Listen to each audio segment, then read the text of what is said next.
Today's episode is brought to you by Mazars. Sound Cartel. We have heard ad nauseum about inflation and cost of living pressures ever since the first cash rate hike in May this year. Whether or not your own business is affected by this, have you considered offering pay rises to your own workforce to reflect the rise in inflation? From Sound Cartel, I'm Nicole Goodman, and this is Business Essentials Daily.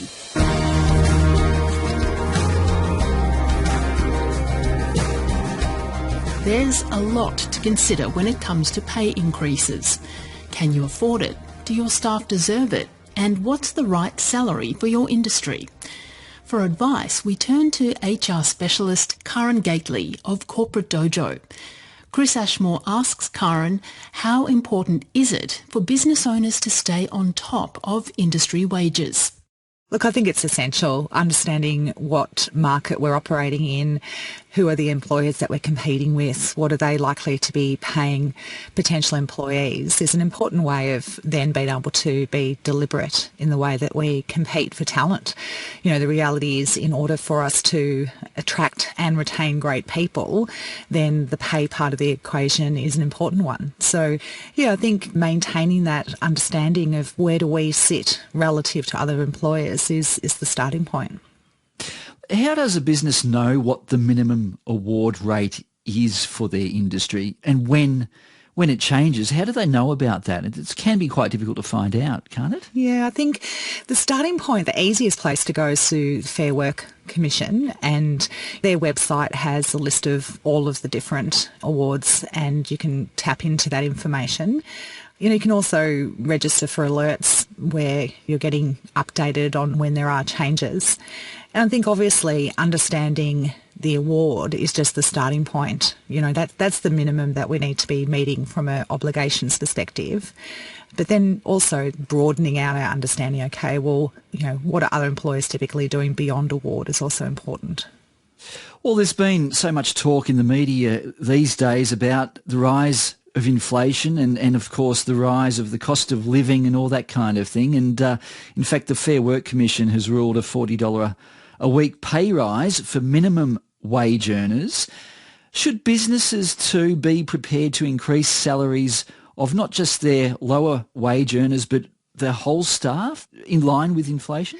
I think, you know, again, in order to retain people, there's an element of needing to keep our people pace, you know, up to speed with what it costs to actually live in our particular region. So obviously each city across Australia might have a different level of reality, but again, we need to understand, okay, well, what does that look like? What does it actually cost our people to live here? And the more we can keep them in line with those changes, the more likely it is it's actually affordable for them to continue to work for us. So again, you know, this is all about making sure we can retain great people. I think the other element of it quite practically, however, is affordability. You know, I think businesses clearly need to be sustainable. They need to be able to keep the lights on. So as to whether or not everybody gets a pay change or whether or not it's really targeted toward individuals of the team that are making the biggest contribution, you know, those who are mission critical that we need to retain. Sometimes that's the best that we can do, is really be thinking carefully about how we divvy the pie up, if you like, across the group.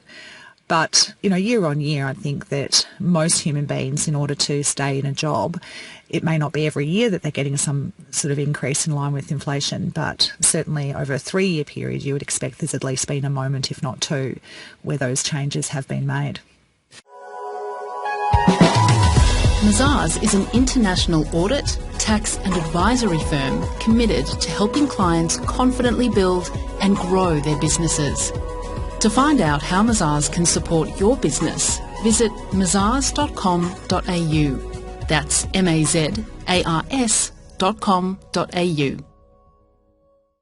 Well, if we look at that a bit deeper, if a boss is considering offering a pay rise to his or her employees, What should they think about? Is it an automatic thing? Is it something that happens at a particular time of year, and any other issues? Yeah, I think, it varies from business to business. Some employers will look at everybody's pay on an annual basis. Others will look at it at the time of the anniversary of each individual. So, once they've been there each year on their anniversary, stopping and having a look at it.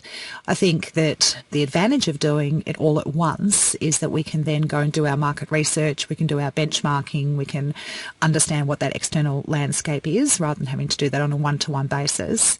And then armed with that data, we can understand, okay, well, what's the salary range or wage range that is typical for a particular job? So like job, like employer in our industry, what does that range look like? Then it's about determining, well, where within that range should somebody reasonably sit? And that's going to come down to a couple of things. It's going to be, as a starting point, their level of experience. So how much knowledge, skill and experience they're actually bringing to the job.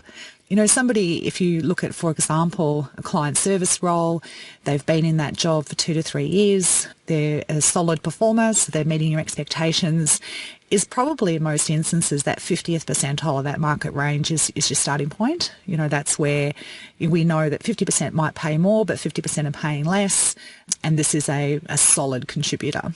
Then it's about thinking, who are our overperformers, so the people who are bringing more, and that's where we need to make decisions around how competitive do we want to be.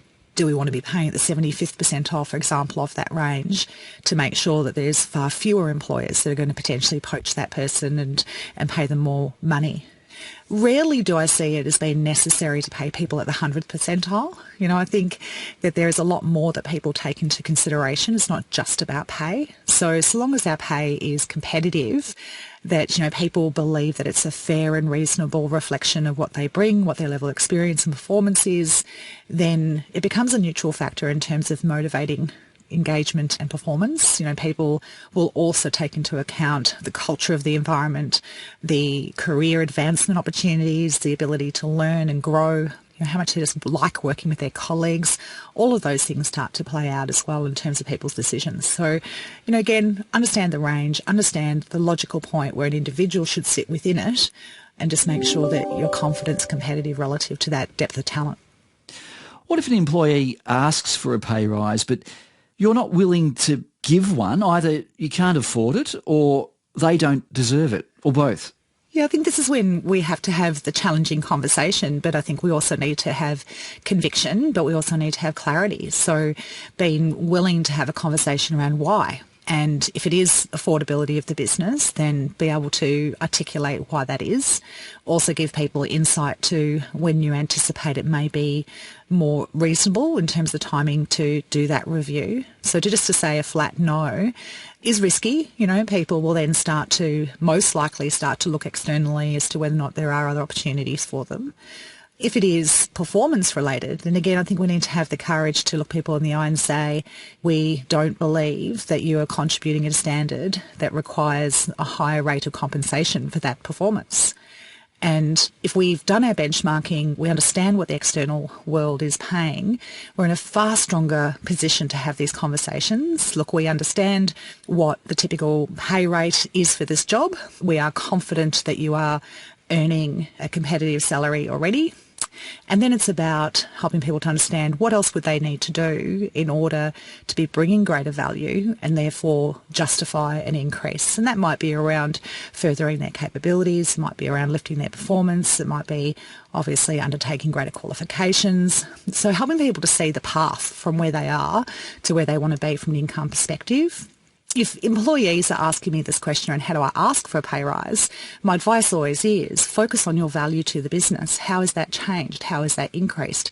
What justifies the fact that, you are having a greater influence or impact on the success of the organisation and therefore deserve to share in the upside?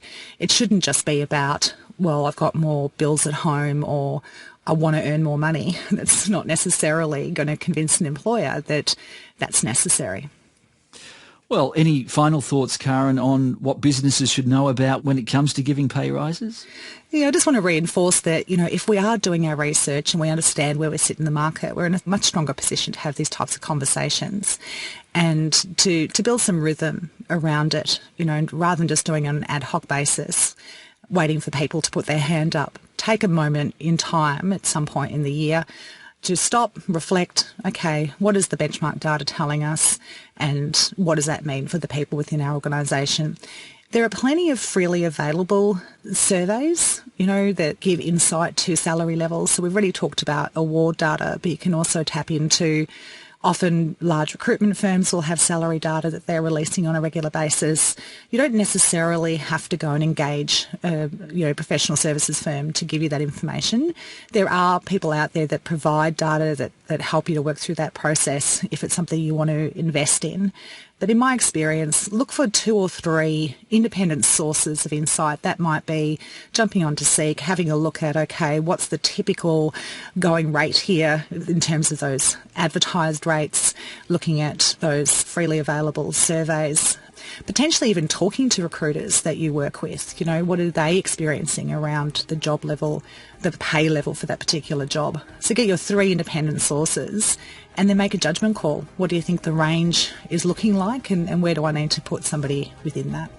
That was Karen Gately, CEO of Corporate Dojo.